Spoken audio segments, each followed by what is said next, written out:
Hello, my dear friends. This is Grish Rawat. Welcomes you to your channel Mardasan Classes.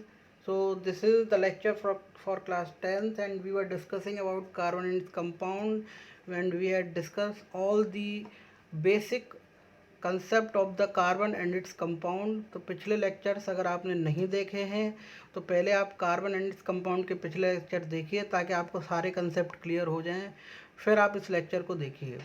ठीक है, तो चलिए आज का लेक्चर हम स्टार्ट करते हैं। आज हम डिस्कस करने वाले हैं होमोलोगस सीरीज़ के बारे में। देखिए दोस्तों, पिछली बार हमने हाइड्रोकार्बन्स को देखा था, हाइड्रोकार्बन्स को पढ़ा था, और हाइड्रोकार्बन्स को हमने क्लासीफाई किया था एल्केन, एल्कीन और एल्काइंस में। ठीक है, तो यहाँ पर भी थोड़ा सा उसका पार्ट आएगा। तो ज़रा देखें कि होमोलोगस सीरीज़ क्या है।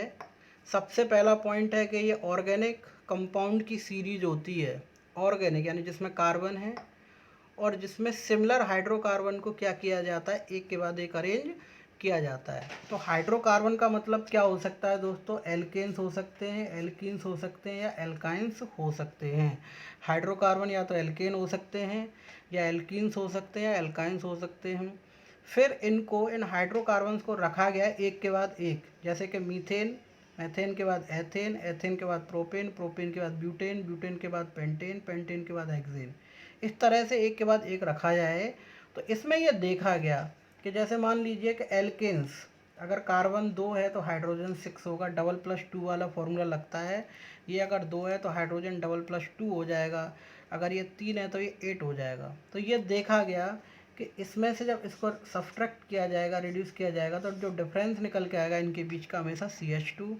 अब देखिए C4H10 में से C3H8 को जब आप सब्ट्रैक्ट करेंगे तब भी CH2 निकलेगा। इसमें से C5 यानी कि पेंटेन में से ब्यूटेन को जब यहाँ से आप सब्ट्रैक्ट करेंगे तब भी डिफरेंस CH2 का ही निकल के आएगा। तो क्या ये सिर्फ एल्केन्स के लिए है? नहीं, ये एल्काइंस का और एल्कीन्स के लिए भी एप्लीकेबल होता है दोस्तों। तो एल्कीन्स में क्या होता है, जितने कार्बन होते हैं हाइड्रोजन एग्जैक्टली उसके डबल हो जाते हैं। जैसे मान लीजिए कार्बन 2 हैं तो हाइड्रोजन 4 होंगे, कार्बन 3 है तो हाइड्रोजन 6 होंगे। तो देखिए यहाँ से आपको क्या मिलता है, अगर C3H4 में से C2H4 को, C3H6 में से C2H4 को जब आप सब्ट्रैक्ट करेंगे तो डिफरेंस कितने का आएगा? CH2 का। C4H8 में से C3H6 को जब आप घटाएंगे तो डिफरेंस कितने का आएगा? CH2 का। C4H8 में से यहाँ पर देखिए, यहाँ पर C5H10 में से इसको जब आप सब्ट्रैक्ट करेंगे तो डिफरेंस CH2 का ही निकल के आएगा। सक्सेसिवली लेकिन होने चाहिए, एक के बाद एक होने चाहिए। ऐसा नहीं है कि आपने प्रोपेन के बाद पेंटेन रख दिया, प्रोपेन के बाद में ब्यूटेन ही आएगा। कार्बन 3 है, 3 के बाद 4 ही आएंगे। सक्सेसिव का मतलब ये होता है एक के बाद एक, एक के बाद एक, इस तरह से। उसके बाद देखें दोस्तों एल्काइंस को। एल्काइंस में और 2 हाइड्रोजन कम कर दीजिए, C2H2 कर दीजिए, C3H4 कर दीजिए, 6 की जगह कितना हो जाएगा? 4। C4H6 कर दीजिए, C5H8 कर दीजिए। अब मान लीजिए C3H4 में से C2H2 को जब आप घटाएंगे तो डिफरेंस होगा CH2 का। C4H6 में से C3H4 को घटाएंगे तो डिफरेंस होगा CH2 का। C5H8 में से C4H6 को घटाएंगे तो डिफरेंस होगा CH2 का। तो होमोलोगस सीरीज आपको दोस्तों क्लियर हो गई होगी। दोबारा बता देता हूँ, एक ऐसी सीरीज ऑर्गेनिक कंपाउंड की जिसमें जो हमेशा डिफरेंस आता है जब ऑर्गेनिक कंपाउंड को रखते हैं सक्सेसिवली, तो हमेशा वो डिफ़र करते हैं CH2 से। जो डिफरेंस है वो डिफरेंस हमेशा CH2 का होगा। ये काफ़ी इंपॉर्टेंट है दोस्तों। इसके बाद जो पार्ट मैं आपका स्टार्ट करने वाला हूँ that is very very important for your 10th 11th and 12th। तो इसको आपको बहुत अच्छी तरीके से पढ़ना है। और टॉपिक है आपका फंक्शनल ग्रुप। तो देखिए, फंक्शनल ग्रुप हो सकता है आपने पहली बार ये नाम सुना हो, इसके बारे में आपको थोड़ा सा बता देता हूँ। आपको यहाँ पर कितने फंक्शनल ग्रुप पढ़ने हैं और ये होते क्या हैं। तो सबसे पहले आप ये देखिए, एक बेसिक एग्जांपल से हम समझते हैं कि मान लीजिए कि कोई इंसान अल्कोहल पी लेता है, तो क्या होता है कि उसकी जो प्रॉपर्टी होती है अल्कोहल पीने के बाद अल्कोहलिक हो जाती है। यानी कि मान लीजिए आपके अंदर अगर अल्कोहल ग्रुप जुड़ गया तो आपकी प्रॉपर्टी कैसी हो जाएगी? अल्कोहलिक हो जाएगी, आप उसी तरीके से बात करने लगेंगे। तो फंक्शनल ग्रुप भी उसी तरीके से होते हैं दोस्तों, कि ये कोई भी एटम हो सकता है या कोई भी ग्रुप ऑफ एटम हो सकता है जो कि डिटरमाइन करता है chemical properties of a compound को। जैसे मान लीजिए कि पानी में पानी में अगर अल्कोहल मिला दिया जाए तो वाटर की जो प्रॉपर्टी होंगी वो अल्कोहल जैसी हो जाएंगी। तो यानी कि अल्कोहल उसकी सारी की सारी प्रॉपर्टीज़ को चेंज कर देगा। अब बात आती है कि कौन कौन से फंक्शनल ग्रुप होते हैं। दोबारा समझ लीजिए कि फंक्शनल ग्रुप क्या है। फंक्शनल ग्रुप कोई भी एटम हो सकता है या कोई भी ग्रुप ऑफ एटम हो सकता है। एक भी एटम हो सकता है, एक से ज़्यादा भी एटम हो सकते हैं, जो कि किसी भी कंपाउंड की केमिकल प्रॉपर्टी को डिसाइड करेंगे कि उसकी केमिकल प्रॉपर्टी कैसी होगी। जितनी भी केमिकल प्रॉपर्टीज़ होती हैं, ठीक है ना, उनको डिसाइड कौन करते हैं, उनके फंक्शनल ग्रुप, उनके साथ में कौन सा जुड़ा हुआ है। एग्जाम्पल से आप देखें, देखिए एक बेसिक एग्जांपल बता देता हूँ कि आपको एल्केन को, एल्केन तो आप जानते हैं अच्छी तरीके से, सब जानते हैं, बहुत अच्छी तरीके से पढ़ाया हुआ है। तो एल्केन जैसे आपने CH4 ले लिया और एल्केन को आपको एल्किल में चेंज करना है, ALKYL। तो जब आप एल्केन को एल्किल में चेंज कैसे करेंगे, यहाँ से एक हाइड्रोजन को निकालिए, यहाँ पर आपका CH3, तो ये आपका मैथेन है दोस्तों। और मैथेन किस में चेंज हो गया, ये आपका मैथिल में कन्वर्ट हो गया। मैथेन किस में चेंज हो गया, मैथिल में। एथेन किस में चेंज हो गया, यहाँ पर देखिए एथेन का फॉर्मूला क्या होता है, C2H6, एक हाइड्रोजन को निकाल दिया, C2H5, ठीक है ना, C2H5। तो एथेन किस में चेंज हो गया दोस्तों, आपका एथिल में कन्वर्ट हो गया। ब्यूटेन किस में कन्वर्ट हो गया, ब्यूटिल में, C4H9। अब एक चीज़ यहाँ पर ये देखिए, आप ये कहेंगे कि हम कर क्यों रहे हैं, आप ये कहेंगे कि कर क्यों रहे हैं, तो उसका रीज़न मैं आपको बता देता हूँ दोस्तों। कि देखिए होता क्या है कि देखो CH4 तो स्टेबल है, अब इसके तो चारों के चारों बॉन्ड कंप्लीट है। जब चारों के चारों बॉन्ड कंप्लीट हैं तो क्या ये किसी ग्रुप को अपने साथ जोड़ेगा, नहीं, क्योंकि ये तो कंप्लीट है ना। ऑक्टेट इसका पूरा है, इसकी बार वाली सेल में जितने इलेक्ट्रॉन्स होने चाहिए उतने पूरे हैं। तो क्या ये रिएक्ट करेगा, नहीं करेगा। तो इसको रिएक्ट करवाने के लिए यहाँ से क्या करेंगे, एक या एक से ज़्यादा हाइड्रोजन को रिप्लेस करेंगे। और जब एक या एक से ज़्यादा हाइड्रोजन को आप निकाल देंगे तो होगा क्या उससे, कि बॉन्ड आपके कम रह जाएंगे। जैसे CH3 है, तो अब यहाँ पर देख सकते हैं कि हाइड्रोजन 3 है, 1 2 और 3। अब ये सामने वाला जो बॉन्ड है ये खाली है ना, खाली है। सामने वाला जो बॉन्ड है वो खाली है, सिर्फ एक ही इलेक्ट्रॉन है। अब कार्बन के पास 7 रह गए, होने कितने चाहिए थे, 8 होने चाहिए थे। तो अब यहाँ पर ये क्या कर सकता है, किसी ग्रुप को जोड़ सकता है, क्योंकि अट्रैक्ट करेगा, अपने आप को स्टेबल करने की ये कोशिश करेगा। तो फंक्शनल ग्रुप यहाँ पर ये जानेंगे थोड़ा सा कि ब्यूटेन से ब्यूटिल क्यों बनाया, ये हमने इसका रीज़न आपको क्लियर कर दिया कि ये इसका फॉर्मेशन किया तो किया क्यों। और ये सारी चीज़ें आपको क्लियर होनी चाहिए कि अगर मैं एल्केन में से एक हाइड्रोजन निकाल रहा हूँ तो क्यों निकाल रहा हूँ। ऐसा थोड़ा ना मेरा मन कर रहा है मैं हाइड्रोजन निकाल रहा हूँ, क्योंकि मुझे पहले उसे रिएक्टिव बनाना पड़ेगा, तभी उसके साथ में कोई भी ग्रुप जुड़ेगा। और जब वो जो ग्रुप जुड़ेगा वो उसकी केमिकल प्रॉपर्टी को डिसाइड करेगा। तो देखिए यहाँ पर हम जानेंगे हमें कौन कौन से ग्रुपों को पढ़ना है। सबसे पहला जो ग्रुप है वो है आपका हेलो एल्केन्स, ठीक है, हेलो एल्केन्स। दूसरा एल्कोहल, तीसरा एल्डिहाइड, चौथा कीटोन और पांचवा कार्बोक्सिलिक एसिड। दोस्तों आपको ये 5 ग्रुप पढ़ने हैं। कितने ग्रुप पढ़ने हैं, 5 पढ़ने हैं। और 5 बहुत अच्छी तरीके से पढ़ने हैं, ऐसे नहीं पढ़ने हैं क्योंकि फिर दिक्कत हो जाएगी और ये आपके पूरे चैप्टर में आपको दिक्कत देते रहेंगे। तो इनको 5 ग्रुप ही तो हैं, ज़्यादा नहीं है। तो इनको आपको अच्छी तरीके से पढ़ना है और बिल्कुल बेसिक से कंसेप्ट से लेके इनको आपको चलना है। तो मैं बहुत ही बेसिक तरीके से इनको कंप्लीट करा देता हूँ आपको। चलिए तो मैं बताता हूँ आपको, एक पेज में निकाल लेता हूँ आपके लिए अलग से। देखिए कौन कौन से ग्रुप हैं, किस तरह से उनको आप रखेंगे। यहाँ पर देखिए आपको कौन कौन से ग्रुप यहाँ पर रीड करने हैं, उनके बारे में हम देखेंगे। देखिए आपके पास ग्रुप है 5, मैं पाँचों के लिए एक टेबल इस तरह से बना देता हूँ। यहाँ पर मैं हेलोजन को रख देता हूँ, हेलोजन सबसे पहला ग्रुप। दूसरा रख देता हूँ आपके लिए अल्कोहल को, तीसरा एल्डिहाइड को, चौथा रख देता हूँ कीटोन को और पांचवा आपका कार्बोक्सिलिक एसिड को। 5 ग्रुप होते हैं।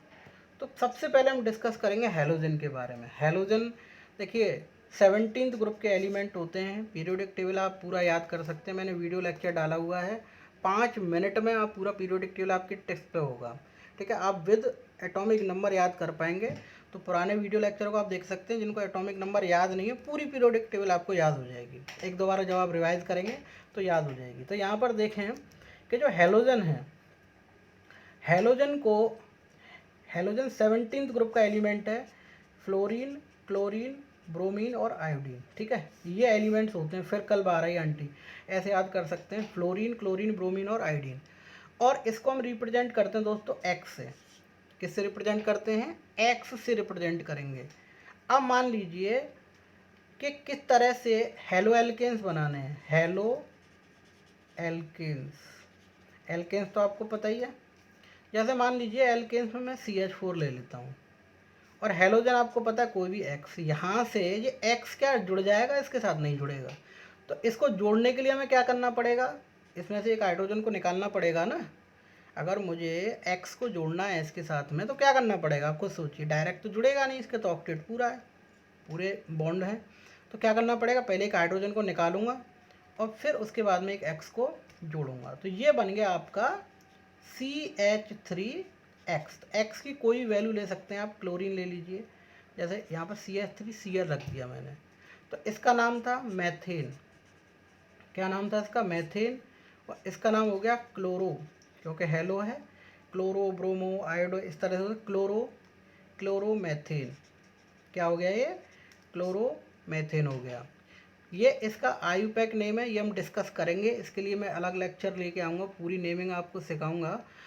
तो इसको कहते हैं हम क्लोरोमेथेन। ऐसे ही अगर इसका मैं कॉमन नेम देखूं तो ये देखिए CH3 क्या हो जाएगा? पहले बताया था कि एल्किन में से एक हाइड्रोजन जाएगा तो एल्काइल में कन्वर्ट होगा, तो ये हो जाएगा आपका मैथिल, ये हो जाएगा मैथिल, और ये हो जाएगा आपका क्लोराइड। ये हो जाएगा आपका मैथिल, ये हो जाएगा आपका chloride. This is Maithil chloride, Maithil chloride हो गया। क्लियर है? तो यहाँ पर एक चीज़ देखें कि इसका ये कॉमन नेम है। एक जैसे और ले लीजिए, है ना, जैसे कि C4H10 ले लिया आपने, ऐसे ही होगा ना एल्केन, तो डबल+2, यहाँ से एक हाइड्रोजन निकाला और Br आपने जोड़ दिया। क्या जोड़ दिया? Br। तो देखिए इसका नाम क्या हो जाएगा? C4H9Br। एक हाइड्रोजन निकाल दिया, जो 10 था वो 9 हो गया।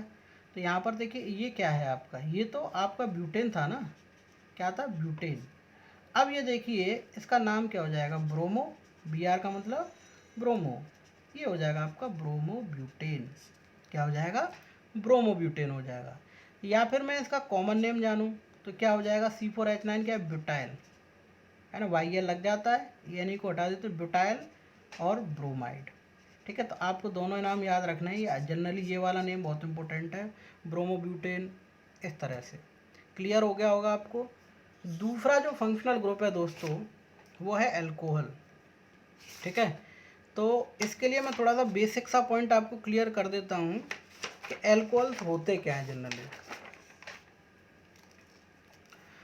अल्कोहल का जो फंक्शनल ग्रुप होता है, जैसे यहाँ पर ये एटम दे रखे हैं फ्लोरीन, क्लोरीन, ब्रोमीन का, यहाँ पर ग्रुप ऑफ एटम है, देखिए OH है यहाँ पर। क्या है? OH, यानी हाइड्रोजन को निकालेंगे क्या लगाएंगे? OH लगाएंगे। वहाँ पर हाइड्रोजन को निकाल के क्या लगाते थे? फ्लोरीन, क्लोरीन, ब्रोमीन लगाते थे, लेकिन यहाँ पर क्या लगाएंगे? OH लगाएंगे। इसका जनरल फार्मूला क्या हो सकता है? देखिए CnH2n+1OH। चलो इस पर ज़्यादा फोकस नहीं करना, ये तो आप वैसे ही बना सकते हैं। अब यहाँ पर देखिए एल्केन में से एक हाइड्रोजन को निकाला, एल्केन में से एक हाइड्रोजन को निकाला और एक OH को जोड़ा, तो इसका जो E होगा, एल्केन का E किससे रिप्लेस हो जाएगा? ऑल से। तो देखिए हमने कुछ चेंज किया यहाँ पर, एल्केन के E को ऑल से चेंज कर दिया, इंटरचेंज कर दिया, एल्केनॉल हो गया। क्या हो गया? एल्केनॉल। एग्जाम्पल के तौर पे देखें आप कि ये मैथेन है, क्लियरली आप जानते हैं कि ये मैथेन है, ये हमने पढ़ा हुआ है, कार्बन 1 है, हाइड्रोजन 4 है, तो ये मैथेन है। तो मैथेन में से एक हाइड्रोजन निकला और एक हाइड्रोजन को निकालेंगे तो इसके जो बॉन्ड होंगे वो इनकम्प्लीट हो जाएंगे और OH इसके साथ जाके जुड़ेगा। तो ये जो मैथेन है, तो E को किससे रिप्लेस करेंगे दोस्तों? ऑल से रिप्लेस करेंगे। तो मैथेन किस में चेंज हो गया? मेथनॉल में। मैथेन किस में चेंज हो गया, मिथनॉल में। एथेन किस में चेंज हो जाएगा, इथेनॉल में। एथेन किस में चेंज हो जाएगा, इथेनॉल में। एथेन का फॉर्मूला क्या होगा, C2H6, C2H6। इसमें से एक हाइड्रोजन निकाला, OH जोड़ दिया, तो एथेन किस में चेंज हो गया यहाँ पर दोस्तों, इथेनॉल में कन्वर्ट हो गया। Ethane is converted into ethanol. कोई दिक्कत नहीं आ रही होगी, सब कुछ क्लियर हो रहा होगा। Propane, propanol. Butane, butanol. Pentane, pentanol. क्या करना है आपको, केवल एक हाइड्रोजन को निकालना है, एक OH को जोड़ना है। तो क्या इनके भी कॉमन नेम होते हैं, हाँ बिल्कुल होते हैं। इसका कॉमन नेम क्या होगा सर, देखिए ये मिथाइल हो गया CH3, ये अल्कोहल हो गया मिथाइल अल्कोहल, इसका इथाइल अल्कोहल। इस तरह से इसके कॉमन नेम भी हो सकते हैं। तो ये हमने दूसरा फंक्शनल ग्रुप पढ़ा दोस्तों। तीसरा जो फंक्शनल ग्रुप है वो है आपका एल्डिहाइड। एल्डिहाइड को थोड़ा सा डिस्कस करेंगे। तो देखिए जो एल्डिहाइड का जो फंक्शनल ग्रुप होता है ना, वो होता है CHO। थोड़ा सा इसके स्ट्रक्चर को भी जान लेते हैं। देखो आप ये अच्छी तरीके से जानते हैं कि कार्बन और हाइड्रोजन के बीच में हमेशा सिंगल बॉन्ड होते हैं। कार्बन और हाइड्रोजन के बीच में हमेशा सिंगल बॉन्ड, और कार्बन और ऑक्सीजन के बीच में हमेशा डबल बॉन्ड। ऑक्सीजन हमेशा डबल बॉन्ड बनाता है, 2 1 3, एक से ये जुड़ेगा, यानी कि ग्रुप जिसके साथ में जुड़ेगा एल्काइल ग्रुप के साथ। तो आप इसको C single bond double bond O भी लिख सकते हैं, या फिर आप इसको C double bond single bond H भी लिख सकते हैं। दोनों तरीके ये ठीक हैं। C double bond O single bond H ये भी ठीक है, C single bond H double bond O ये भी ठीक है। इनमें कोई गड़बड़ नहीं है। ऐसा नहीं है कि नीचे वाला सही हो या ऊपर वाला सही हो, दोनों ही ठीक हैं ये। चलिए थोड़ा डिस्कस करते हैं। अब इसमें भी करना क्या है आपको, एल्डिहाइड है ना, ये ग्रुप कौन सा होता है आपका, एल्डिहाइड। अब यहाँ पर देखें कि आपके पास में एल्केन दे रखा है। जैसे मान लीजिए CH4 है, और इस CH4 में से क्या किया हमने, एक हाइड्रोजन को निकाला और CHO को जोड़ दिया। तो यहाँ पर देखिए बचेगा क्या आपका, CH3 CHO। ठीक है, पूरे का पूरा CHO जोड़ा है। CH3 एक हाइड्रोजन को निकाला, CH3 CHO। अब देखें जरा, इसका नाम क्या था, इसका नाम था मेथेन। और यहाँ पर E को रिप्लेस करके क्या लगा देते हैं, वहाँ पे ऑल लगाते थे, यहाँ पे अल लगाते हैं। क्या लगाते हैं यहाँ पे, अल, AL। वहाँ पे क्या लगाते थे, OL लगाते थे, यहाँ पे अल लगा देते हैं दोस्तों। तो एक चीज़ देखें ज़रा कि क्या यहाँ पर कार्बन एक है, नहीं, यहाँ पे कार्बन 2 हैं, एक और एक 2, एक और एक 2। तो यहाँ क्या इसका नाम मिथनल हो जाएगा, नहीं, इसका नाम होगा इथनल, क्योंकि कार्बन 2 हो गए, और जब कार्बन 2 हो गए तो ये इथेनॉल हो गया। कार्बन 3 होते तो प्रोपेनॉल हो जाता। यहीं पर अगर मैं मान लीजिए कि C2H6 ले लेता हूँ और यहाँ से एक हाइड्रोजन को निकालता हूँ, तो इसका नाम तो इथेन है, इसको तो आप एथेन कहते हैं ना। और यहाँ से आपने CHO को जोड़ा, एक हाइड्रोजन को निकाला और CHO को जोड़ा। जब तक निकालेंगे नहीं जुड़ेगा नहीं, है ना। तो ये हो गया आपका C2H5CHO। C2H5CHO, इसको क्या कहते हैं आप, इसको कहते थे कि अब कार्बन कितने हो गए, 3 हो गए। तो एथेन से एथेनॉल नहीं बनेगा, प्रोपेनॉल बनेगा, एक आगे, क्योंकि एक कार्बन भी तो साथ में ऐड हो रहा है, और कार्बन ऐड हो रहा है तो उसको भी इस तरह से ऐड करेंगे। तो ये आपका तीसरा फंक्शनल ग्रुप है, जिसको हम एल्डिहाइड कहते हैं। क्या कहते हैं, एल्डिहाइड। इसके यूजेस के बारे में मैं डिस्कस करूँगा, लेकिन अभी आप बेसिकली फंक्शनल ग्रुप को जानेंगे। उसके बाद जो चौथा है वो है आपका कीटोन। कीटोन में E को रिप्लेस करके क्या लगा देते हैं, ONE लगा देते हैं। इस ग्रुप की खासियत क्या होती है, देखिए दोस्तों, इसका फंक्शनल ग्रुप होता है C डबल बॉन्ड O। तो इसमें होता क्या है कि यहाँ पर भी अल्काइल ग्रुप लगा होता है और यहाँ पर भी अल्काइल ग्रुप लगा होता है। अल्काइल ग्रुप आप जानते हैं, एल्केन से अल्काइल बनता है। तो यहाँ पर देखें 1 2 और 3, CH3 C double bond O CH3। तो 1 2 3, तो 3 का मतलब प्रोप, ये सिंगल बॉन्ड है, तो एन, और यहाँ पर कीटोन ग्रुप लगा हुआ है, तो E को रिप्लेस कर दिया किससे, ऑन से। तो यहाँ पर क्या हो सकते हैं, ये सेम भी हो सकते हैं और डिफरेंट भी हो सकते हैं। जैसे मान लीजिए यहाँ CH3 CH2 C double bond O CH3, तो यहाँ पर इसका नाम क्या हो जाएगा, ब्यूटेन 2 ऑन।